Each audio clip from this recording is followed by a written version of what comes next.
మన ప్రభువును రక్షకుడైన యేసుక్రీస్తు నామములో వేడుకొనుచున్నాము. పరమ తండ్రి, మన దేశ నాయకులను, గ్రామ నాయకులను, అధికారులను, మనుషులందరినూ కూడా దేవుడు దీవించి ఆశీర్వదించును గాక.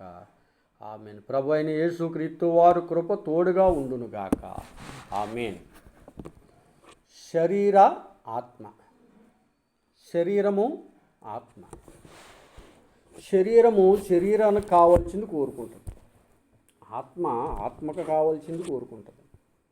చేత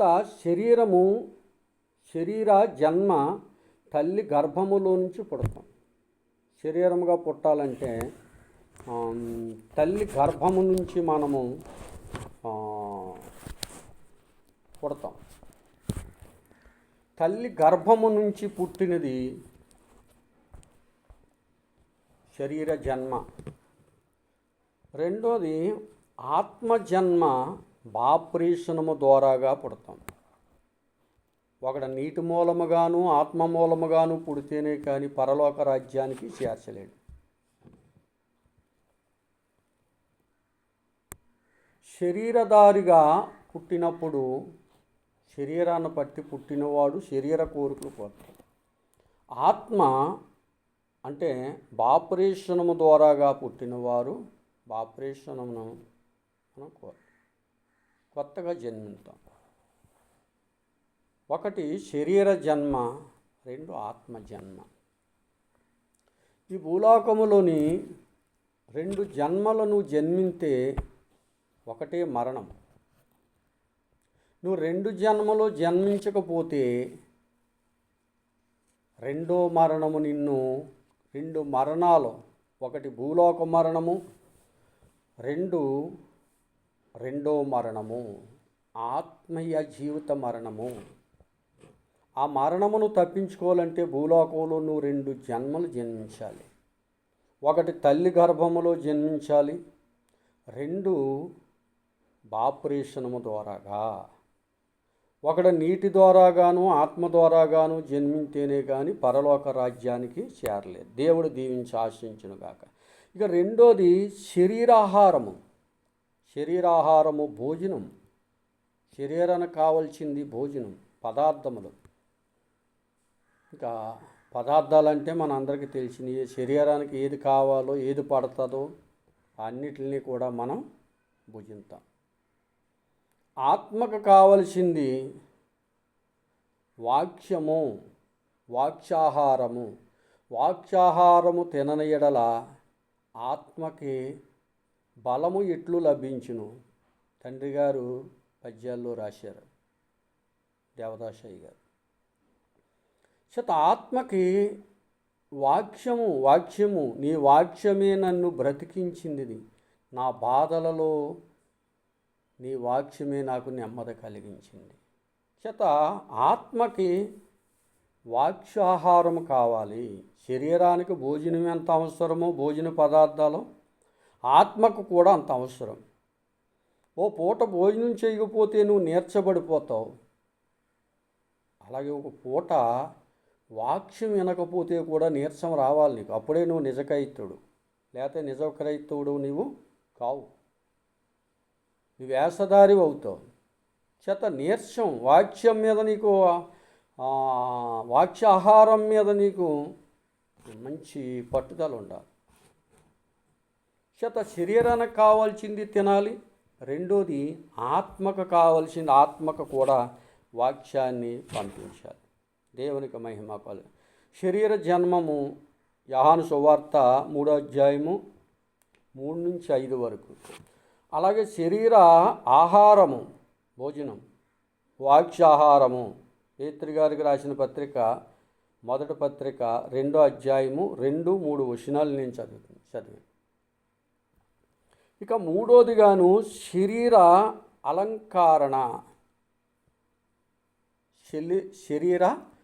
అలంకారణ, మంచి వస్త్రములు, బంగారములు, ఎండి, ఇంకా ఎన్నో శరీరానికి కావలసిన బోల్డ్ అలంకారాలు ఉన్నాయి. ప్రయాణం అయినప్పుడు మన చెల్లెళ్ళు తల్లులు ఎలాగెళ్తారంటే మంచి ప్రయాణం ఎక్కడ పట్టు చీరలు ఎక్కడున్నాయో, మంచి చీరలు ఎక్కడున్నాయో నెలికి నెలికి నెలికి కట్టి అన్ని నగలో అన్నీ ధరించుకుని నిలువుటద్దం కాడ 10 సార్లు చూసి ప్రయాణం అవుతారు. ఈ శరీరము అలంకరించుకుని అలంకరణ లోకానికి చూపిస్తూ ఉంది. ఈ అలంకరణ లోక విషయములో కూడా లోకానికి చూపిస్తూ ఉంది. దేవునికి మహిమ కలుగునగా. ఆత్మ అలంకారము, స్వాదుచ్యము, నెమ్మది, ఇంకా ఎన్నో ఉన్నాయి. ప్రేమ, సంతోషం, సమాధానం, దీర్ఘశాంతం, దయాలత్వం, మంచితనం, ఇవన్నీ గలతీల పత్రికలో రాయబడి. ఆత్మకి వేరు, శరీరానికి వేరు. శరీరానికి తినకపోతే శరీరం జోలిపోతుంది. ఆత్మ అలంకరణ కూడా కావాలి. ఆత్మ అలంకరణ ఆత్మ కూడా అలంకరించుకోవాలి. పేతురుగారికి రాసిన పత్రిక 3వ అధ్యాయము 3-4 వచనాలు. పేతురుగారికి రాసిన పత్రిక 3వ అధ్యాయము 3-4 వచనాల్లో శరీర అలంకరణ, ఆత్మ అలంకరణ ఇక 4వదిగాను శరీర అనారోగ్యం, జ్వరము, బీపీ, షుగర్లో, ఇక గుండె జబ్బులు, ఇంకా రకరకాలైన వ్యాధులు, కొని తెచ్చుకున్న వ్యాధులు, కొన్ని తిండి వలన వచ్చే వ్యాధులు, కొన్ని వ్యాధులు అంటుకునే వ్యాధులు, అంటువ్యాధులు. శరీరానికి వ్యాధులు కలుగుతాయి. అది మందుల వలనైనా రకరకాలైన వీటి వలన కొన్ని పోగొట్టుకోవచ్చు, కొన్ని జీవితాంతం కూడా అలాగే ఉండే వ్యాధులు కూడా నిలవ చేయబడే వ్యాధులు కూడా ఉన్నాయి. శరీరానికి వచ్చే వ్యాధులు వేరు. ఆత్మ అనారోగ్యం, ఆత్మకి అనారోగ్యం, అసూయ, అబద్ధం, దేశము, బూతులు, ఇక రకరకాలైన అన్నీ కూడా ఆత్మ అనారోగ్యం. ఆత్మకు కలిగే అనారోగ్యాలు అసూయ, అబద్ధం, దేశం, బూతులు, రకరకాలైన అన్నీ కూడా ఈ ఆత్మ ఉన్నవాళ్ళు, ఈ రకంగా ఉన్నవాళ్ళు ఆత్మ అనారోగ్యము. శరీర అనారోగ్యం వేరు, ఆత్మకు కలిగిన అనారోగ్యం కనపడని అనారోగ్యం. అసూయ, మనసులో దేశం పెట్టుకుని రకరకాలుగా మాట్లాడతాం. అబద్ధం, ఉన్నది లేనట్టు, లేనిది ఉన్నట్టు చెప్పేస్తారు. చేయలేనిది చేసినట్లుగా చూపించేస్తారు. వారు చెప్తే ఎన్న పూసినట్టు ఉంటుంది. ఎంత బాగా చెప్తారో. అబద్ధం, మంచిని అబద్ధంగా మార్చేవారు. దేశం, బూతులు కనపడరు చాలామంది, చాలా బూతులు. దేవుణ్ణి నమ్మేటప్పుడు పావురావులాగా ఉంటారు, బూతులు ఆడేటప్పుడు రాకాసులు. వాళ్ళ నోటును బూతులు వస్తుంటే క్రైస్తవులని, దేవుణ్ణి నమ్మిన వారు నోటనే నిలబడిపోయి అలా చూడవలసి వస్తుంది ఒకసారి. పచ్చి బూతులు, రకరకాలైన బూతులు, ఇవి ఎన్నో చెప్పలేము. అలాంటి బూతులన్నీ కూడా వాళ్ళు ఆడుతూ ఉంటారు. ఆత్మకి కలిగిన అనారోగ్యాన్ని చాలా భయంకరమైనది. దేవునికి మహిమ కలుగునుగా. ఇక 5వదిగాను శరీరములో అనారోగ్యము శరీరానికి మాత్రమే బలహీనపరుచును. శరీరములో అనారోగ్యము శరీరాన్ని మాత్రమే బలహీనపరుస్తుంది.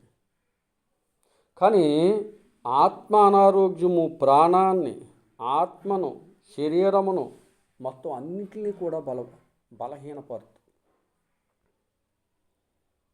ఆత్మకి అనారోగ్యం పట్టినప్పుడు మనోవిచారం, దైవజనులు అందుకనే పాడారు, మనోవిచారము కూడదు నీకు, మహిమ తలాంపులు కావలెను. మనోవిచారము విసారము కూడదు నీకు అనే పాటలో మనోవిచారం. శతప్రియులరా, ఈ శరీర సంబంధమైంది ఆత్మ సంబంధమైంది వేరుపడి ప్రతి విషయంలో కూడా మనం ఏం చేయాలంటే జ్ఞానము కలిగి ఉండాలి. అట్టి కృప దేవుడు మనకు సహాయం దయచేయునుగాక. ఇంతన వారిని దీవించి ఆశీర్వదించునుగాక. ఆమెను పరమ తండ్రి అయిన దేవుని ప్రేమ రక్షకుడైన యేసుక్రీస్తు